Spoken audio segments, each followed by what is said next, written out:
E aí, pessoal, tudo bem com vocês? Sejam muito bem-vindos a mais uma aula aqui do curso de Construção e Análise de Algoritmos. Vamos continuar vendo um pouquinho mais algumas estruturas de dados, certo? E seus algoritmos. E dessa vez a gente vai ver as listas encadeadas, ou também denominadas de listas ligadas, né? Você pode ver isso em algumas obras literárias, né? Com essa terminologia. E, bem, é um conceito muito interessante, é uma estrutura bem bacana, porque ela vai começar a introduzir para a gente uma noção de lidar com ponteiros barra objetos, tá? Ela se difere um pouco das outras estruturas que a gente viu até o momento, né? A gente tinha a pilha, a gente tinha a fila, né? Que tinha uma organização similar, com a diferença apenas da lógica, né? De inserção e remoção de elementos. Mas aqui a lista encadeada ela se difere como um todo de qualquer vetor ou estrutura de dados que a gente teve contato até o momento. Bem, ela organiza os elementos de forma linear, né? Por isso que o nome dela é listas, certo? Tem uma organização linear que se assemelha a um vetor. No entanto, a ordem linear ela é baseada por ponteiros em cada objeto, tá? É diferente quando a gente fala, por exemplo, de um vetor em que a gente tem os elementos organizados de maneira linear, mas sendo guiados por meio do índice desses elementos, né? Você tem um elemento no índice 0, no índice 1, no índice 2, no índice 3. Aqui no caso de listas encadeadas, isso não existe. Tá? As listas encadeadas, as listas ligadas, elas têm uma ordem linear baseada por ponteiros em cada objeto. O que isso quer dizer, Yuri? Bem, acho que uma imagem fala mais do que 1000 palavras. Então aqui eu trago uma estrutura simples de uma lista duplamente ligada, tá? Chamada L. Bem, o que, vai acontecer? A gente tem aqui, por exemplo, 3 objetos, tá? Cada objeto desse, ele vai ter 3 atributos, que é a chave, que é justamente o valor que está armazenado dentro desse objeto, dentro desse nó, tá? E você tem o atributo próximo e antecessor, tá? O próximo, ele vai justamente apontar para o próximo elemento, né, o seu sucessor, e o anterior, né, antecessor, vai apontar para o elemento ali que está antes dele, tá? O objeto que está antes. Então, se você perceber, a estrutura da lista, né, ela é simplesmente organizada seguindo essa ideia desses ponteiros. Tá? Você vai ter os elementos e os elementos vão estar ligados entre si por meio desse apontamento entre próximo e anterior.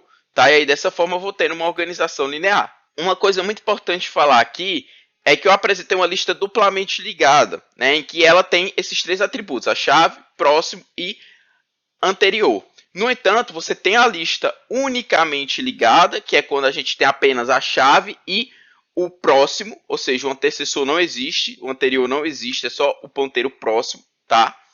Você também tem um caso das listas serem ordenadas, né, que é justamente as chaves ali que estão dentro dos objetos, elas seguem uma ordem, né, de forma que o elemento, o objeto que está ali no início, ele tem uma chave que é a menor de todas, e o elemento, o último elemento ali da lista, a chave que armazena ele é a maior de todas, né? Então segue uma ordem, tá? Suas chaves.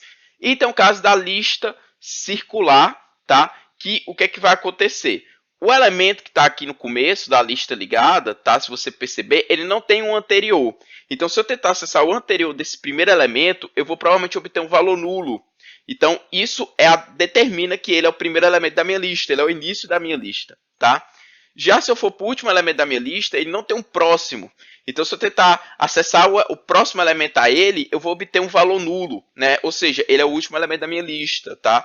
Então, isso aqui é uma lista duplamente ligada. Se eu for para um conceito de lista circular, o que é que vai acontecer? É que quando eu chego no último elemento, o próximo dele vai apontar para o primeiro elemento, enquanto aqui no primeiro elemento anterior dele vai apontar para o último elemento, tá? E aí muda um pouquinho a logística, porque eu não tenho mais esse conceito de ter ali um início limitante, né, e um final limitante. Eu tenho algo circular. Quando acaba, ele volta para o começo da minha estrutura, tá? Vamos dizer assim. E quando eu tento voltar, sair do começo da minha estrutura ao contrário, né, andando para trás, eu vou para o último elemento da minha lista, tá? Então, tem esse caso aqui. Para esse vídeo, tá? Para esse vídeo, a gente vai lidar com a lista duplamente ligada, certo? Que aqui eu tenho o atributo chave, o atributo próximo, o atributo anterior, tá? Nós não vamos considerar que está ordenado, tá? A gente não vai levar esse critério. E também a gente não vai considerar o caso circular, tá? A gente vai pegar aqui a estrutura mais primordial, mais simples, porque o intuito desse vídeo é a gente compreender inicialmente a logística das listas encadeadas. Bem, como eu falei, cada objeto presente na lista vai ter esses três atributos, tá? Próximo, chave e anterior. Uma coisa importante que eu esqueci de mencionar é que existe um conceito chamado de cabeça e cauda. Né? Cabeça é justamente o primeiro elemento aqui da minha lista e cauda são os demais elementos, tá? Que compõem o resto. Você pode imaginar como uma espécie de cobra.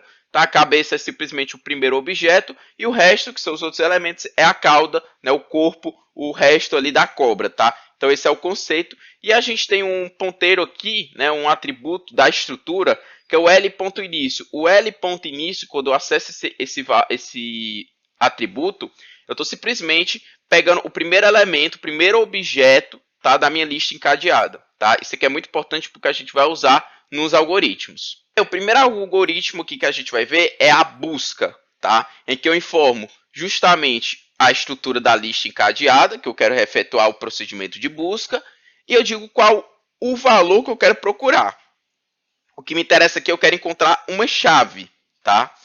E aí o que é que vai acontecer no algoritmo, tá? Inicialmente, o x, né, é uma variável aqui do nosso código, ele vai receber L.início. O que é L.início? É o objeto que é o primeiro elemento da minha lista. Lembre que eu falei objeto, tá? O x não é um valor numérico, não é um índice do início da minha lista. O x é um objeto, é aquela caixa em que eu tenho a chave que está dentro da caixa e eu tenho a possibilidade de descobrir o próximo elemento a ele e o anterior a ele, tá? Então é um objeto, tem isso tudo dentro do x, tá? Então aqui eu estou simplesmente pegando o primeiro objeto da minha lista e colocando aqui dentro do x, tá? E aí o que é que eu vou fazer? Enquanto x for diferente de nulo e x.chave for diferente de k, faça. Ou seja, isso aqui é um procedimento de busca, tá? Enquanto o x for diferente de nulo, ou seja, enquanto eu não chegar em algum momento no final da lista, né? E enquanto eu não achar, né, enquanto x.chave for diferente de k, ele vai ficar executando esse procedimento, que é o quê? Ele vai pegar o x e vai acessar o próximo a ele, tá? Isso é meio que vai subscrevendo, tá? Se você tem um objeto aqui, por exemplo, e você acessa o próximo a ele, aí você vai verificar, esse cara próximo aqui, a chave dele é igual a K? Não. Então ele vai repetir esse procedimento, vai ficar avançando, tá? Se chegar em algum ponto em que a minha lista não tem essa chave que eu estou procurando, ele vai chegar no final, né? Quando ele der x ponto próximo, ele vai para a posição nula, né? Lembra que o conceito do último elemento da minha lista é justamente aquele cara que quando eu acesso o próximo a ele, dá nulo. Né? Então isso quer dizer que eu já percorri todos os objetos da minha lista, tá? Se isso acontecer é porque a chave ela não foi localizada, tá? E aí ele sai desse enquanto aqui, tá? A outra possibilidade do enquanto é quando ele der um próximo, né? Ele vai verificar aqui a chave, né, nessa condição aqui do enquanto. E aí ele vai basicamente achar que x.chave é igual a k, que é o valor que eu estou procurando, tá? Então isso aqui vai encerrar esse while aqui, vai encerrar esse loop, beleza? E bem, eu tinha colocado aqui uma condicional, mas acabei percebendo que não tem necessidade dessa condicional, porque o que é que vai acontecer? Quando ele sai desse while aqui, ele vai retornar x, tá? E aqui vai ter duas possibilidades de retorno. Ou ele vai retornar um objeto, que nesse caso, se ele realmente retornar um objeto, é porque o x.chave deu igual a k, né? Então, nesse caso, ele encontrou, tá? E a segunda possibilidade de retorno é o x nulo, que é justamente aqui o primeiro condição, né, de encerramento, que é basicamente quando eu percorro toda a minha lista, tá? Eu vou chegar no x nulo, né, porque é quando eu chegar no último elemento, quando é o próximo, ele vai para nulo, né? Então, x sendo igual a nulo, quer dizer que eu percorri a lista inteira e eu não achei meu elemento. Então, nessa situação, eu retorno nulo, né, e isso indica, né, no caso desse algoritmo, que o elemento k, né, o valor k, não se encontra dentro de nenhum objeto nessa lista, tá?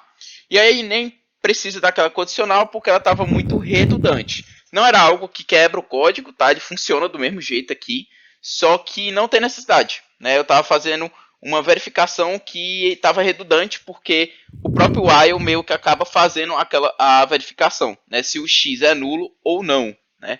Então, basicamente não tem a necessidade da condicional que tinha aqui antes, tá? Por isso eu fiz a remoção aqui com vocês, tá bom? Bem, para a gente entender agora com um exemplo, tá? Tem aqui uma lista, tá? Você pode ver que ele tem 3 objetos, né?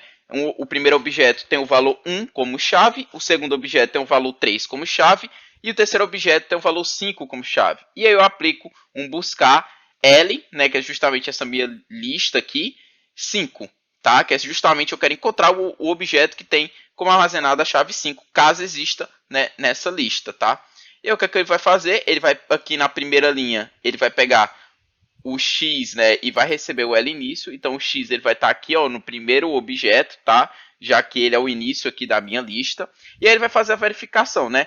O X é diferente de nulo? É, X é diferente de nulo.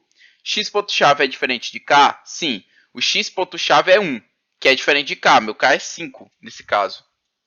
Então o que é que ele vai fazer? Ele vai justamente pegar o próximo desse X. Qual é o próximo desse X? É esse objeto aqui, tá? Então meu X agora vai vir para cá. E ele vai fazer a mesma verificação. X é nulo? Não, X não é nulo. Beleza. X.chave é diferente de K? X.chave é 3. 3 é diferente de 5. Então beleza. Então ele vai avançar aqui para o próximo elemento. Quando eu dou próximo aqui, ele vai fazer a verificação desse objeto aqui. X é nulo? Não, X não é nulo. X.chave é diferente de K? Não, porque X.chave aqui é 5. Né? 5 não é diferente de 5, é igual a 5. Né? Então, eu encontrei o objeto que tem a minha chave igual a 5. Então, nesse caso, ele não vai avançar para o próximo, tá? Porque eu não vou entrar no próximo laço aqui desse enquanto, tá? E aí, basicamente, ele vai retornar esse objeto aqui, tá? Toda essa estrutura, né? Justamente indicando que, ó, nesse objeto aqui é onde está localizado o 5. Tá? Como chave. Caso não fosse 5 aqui, fosse o 6, né? O que é que ia acontecer? Ele ia dar OK aqui nessa diferença, né? E aí ele ia dar avanço no próximo. Nesse avanço do próximo, né, ele vai simplesmente para nulo, né? E aí ele ia ver que o x é igual a nulo, né? Então ele não entraria no próximo laço e aí ele ia retornar nulo, tá vendo? Então, é dessa forma que o algoritmo de busca funciona. Bem, falando em termos de análise assintótica, ele é O de n, tá? Porque o n seria o tamanho da minha lista, tá? A quantidade de objetos que eu tenho na minha lista. Se eu procurar um elemento que simplesmente não está na minha lista, eu vou percorrer ela inteira, né? Porque eu tenho que justamente verificar elemento por elemento, né? Então, se eu, por exemplo, tiver 30.000 objetos numa lista e eu quiser procurar um objeto que tem um valor 1, por exemplo, e nenhum esses 30.000 elementos possui o objeto 1 dentro, eu vou ter que percorrer os 30.000 elementos, tá? Então, eu vou ter que percorrer o array como todo se eu não encontrar o objeto, tá? Então, esse é o pior caso, tá? No melhor dos mundos, seria o O de 1, que seria justamente ali na primeira operação, né? No primeiro objeto ali no início eu já encontro meu elemento-chave, né? Mas aí a análise assintótica, como a gente já discutiu num vídeo, tá? Sobre a análise assintótica, a gente sempre olha para o pior caso, né? O pior caso aí é ele percorrer o vetor inteiro e não achar o elemento, né? Bem, agora a gente vai para o inserir, tá? Que é justamente eu quero inserir um elemento na minha lista, tá? E o importante aqui a gente entender é que quando a gente vai inserir um objeto, tá? A gente não vai inserir um valor, tá? A gente vai inserir um objeto que contém um determinado valor, tá? É muito importante aqui essa compreensão, tá? Então, o que é que vai acontecer?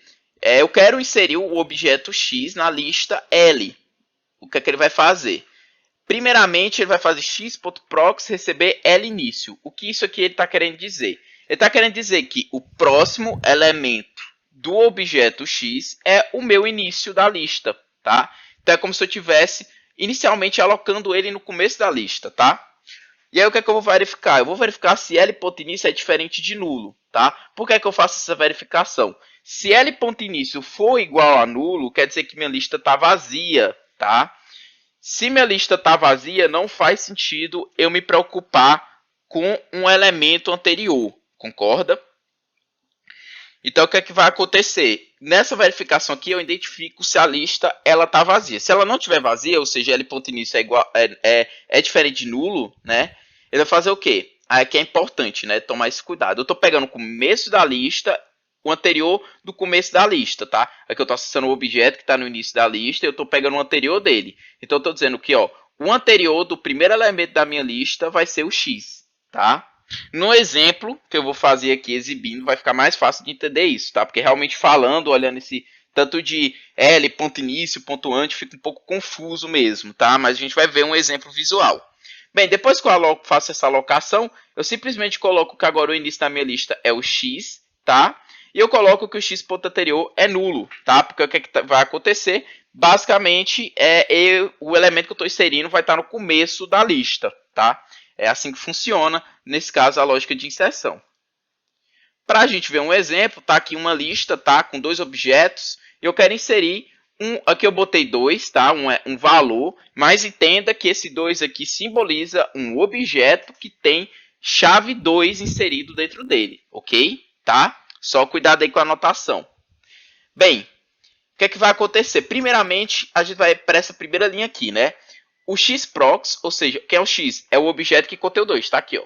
Estou dizendo que o próximo dele é o meu início, tá vendo? O início o x.prox vai receber o l.início. Então, eu estou dizendo que, ó, o próximo do x é o l.início, tá? Então, é isso que eu estou fazendo. Eu estou fazendo ele apontar, dizer que, ó, o próximo elemento o próximo objeto do objeto 2 aqui é esse cara aqui, esse objeto que contém o 1. Bem, próxima linha.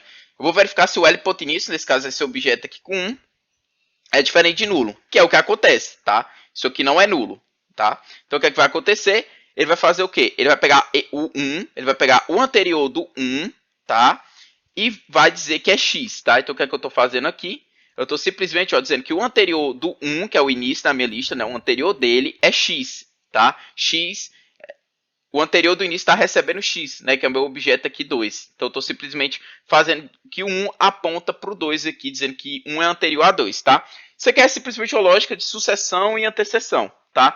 Basicamente, 1 é sucessor de 2. Se 1 é sucessor de 2, então 2 é antecessor de 1. Né? Eu estou simplesmente seguindo essa regra. Não faz sentido o 1 ser sucessor de 2 e o antecessor de 1 ser outro número. Não faz o menor sentido, entendeu? É uma regra casada. Tem que ter essa coesão, tá? Então é simplesmente o que a gente faz aqui. Esse elemento aqui vai ser agora o início da minha lista, tá? Simplesmente isso. E eu estou dizendo que o anterior dele é nulo, né? Porque simplesmente ele é o primeiro elemento da minha lista. Então o antecessor dele é nulo, tá? Lembra da propriedade de início da lista, tá? Então, nessa situação, eu fiz aí a inserção do objeto na minha lista duplamente encadeada, tá? Aí você deve estar dizendo, Yuri, qual a complexidade desse algoritmo, né? Se a gente for olhar para a análise assintótica. Aqui, ele é O de 1, praticamente. Por quê? Porque eu não tenho que percorrer a minha lista, né? Eu basicamente só interajo ali com o primeiro objeto da minha lista, tá? Então, ele ali é O de 1, nesse algoritmo aqui em específico, ok? Bem, para a gente fechar o vídeo de hoje, a gente vai falar da remoção, né, de objeto. Eu vou deletar um objeto da minha lista. Novamente, aqui eu estou passando a lista encadeada que eu quero e o objeto que eu quero remover, tá? Importante isso, o objeto que eu quero remover, tá? Então, aqui eu informo, ó, eu quero remover esse objeto da minha lista, tá? E aí, aqui vem um ponto interessante, tá? Como eu estou falando de objeto, a gente sabe que todo objeto que já está automaticamente dentro da fila, ele tem o próximo, o anterior, tá? Esses são atributos que eu consigo acessar facilmente. Então, você consegue perceber que a partir do momento que eu quero remover um objeto, assim, qualquer, numa lista já inserido, é muito simples essa regra, porque, por exemplo, se eu quiser remover um objeto que está no meio da lista, eu não preciso ter que percorrer do começo até chegar nele. Não, eu já vou direto nele. Porque eu já tenho as informações da localização dele. Eu sei o antecessor, o sucessor dele, entendeu? Por conta justamente de como a lista é montada. Agora, por exemplo, Yuri, eu quero remover um objeto que tem valor 5 armazenado nele. Aí é outra história. Se você quer fazer isso, você tem que primeiro descobrir qual é o objeto que tem essa regra que tu deseja. Então, eu teria que aplicar aí primeiro um algoritmo de busca, né, para justamente achar o objeto, né, que contém a chave 5. Né? E aí, a partir disso, você consegue aplicar a remoção do objeto que tem essa chave. Tá? Mas, enfim, qual é o procedimento aqui? Primeiramente, a gente vai verificar se o anterior dele é nulo ou não. Tá? Novamente, se o anterior dele for nulo, quer dizer que ele é o início da minha lista, tá? Se não for nulo, quer dizer que ele não é o começo da nossa lista, tá? E aí, o que é que eu vou fazer aqui? Bem, a gente vai seguir uma lógica de desalocação, tá? Se eu quero remover esse elemento da minha lista, é só eu impedir que eu chegue nele por meio dos meus outros elementos. Quais são os outros elementos que permitem eu chegar nele? O antecessor e o sucessor dele, concordam? Porque, por exemplo, tem um objeto X, tá? Digamos que o sucessor do objeto X é A e o antecessor do objeto X é B, tá? Como é que eu faço para desalocar esse elemento nesse caso? Eu faço que o B aponte para o A, ou seja, o X não vai ser mais sucessor de B, o B agora vai ter como sucessor o A, tá? E o A, ele não vai ter mais como antecessor o X, ele vai ter agora o B, tá? E aí, basicamente, eu não consigo mais chegar no X depois disso, entendeu? Porque nem o A, nem o B aponta mais para o X, tá? Então é como se eu estivesse fazendo um procedimento de desalocação, tá? E aí, o que a gente vai fazer aqui? Eu vou, basicamente, acessar o anterior do elemento X, pegando o próximo dele, ou seja, o sucessor do anterior ao X. E eu vou estar dizendo que agora é o sucessor de X. É basicamente essa lógica, tá? A gente vai fazer um exemplo visual, vai ficar ainda mais claro isso, ok? Bem, se eu tiver numa situação que eu estou no começo da minha lista, tá? Eu não tenho um elemento anterior, então eu basicamente coloco que o próximo elemento, né, do X que eu estou removendo, ele vai ser o início da lista, né? Então, dessa forma, fica bem fácil mais desalocar ele, né? E aí, depois disso, eu só faço a mesma verificação do próximo, que é basicamente, quando o próximo é igual a nulo, ele é o último elemento da minha lista. Como aqui ele não caso ele seja diferente de nulo, ele não é um elemento que está no final da lista. Provavelmente ele está no meio da lista, tá? Então, o que é que eu vou fazer? Eu vou fazer aquela mesma ideia de desalocação. Eu vou pegar o próximo do X, acessando o antecessor dele, e vou alocar o antecessor do X, tá? E dessa forma eu faço a desalocação. Vamos para o exemplo visual que vai ficar mais claro, porque realmente esse X ponto anterior, ponto próximo, né, fica muito confuso, né? Então vamos lá. Então, um exemplo aqui bem simples, tá? E digamos que eu quero remover o 3, tá? Eu quero remover o 3. Como é que eu faço aqui a lógica, né, para remover o 3 aqui? Vamos lá. Primeiramente, eu vou verificar se o X, né, nesse caso é o 3 aqui, né, o objeto 3. Eu vou verificar se o anterior dele é nulo. Não é o caso. O anterior dele é diferente de nulo, né? Tem um objeto 1 aqui. Então, o que é que ele vai fazer? Ele vai pegar o anterior dele, que é o 1, justamente, tá? E ele vai acessar o próximo dele, tá? O próximo do 1.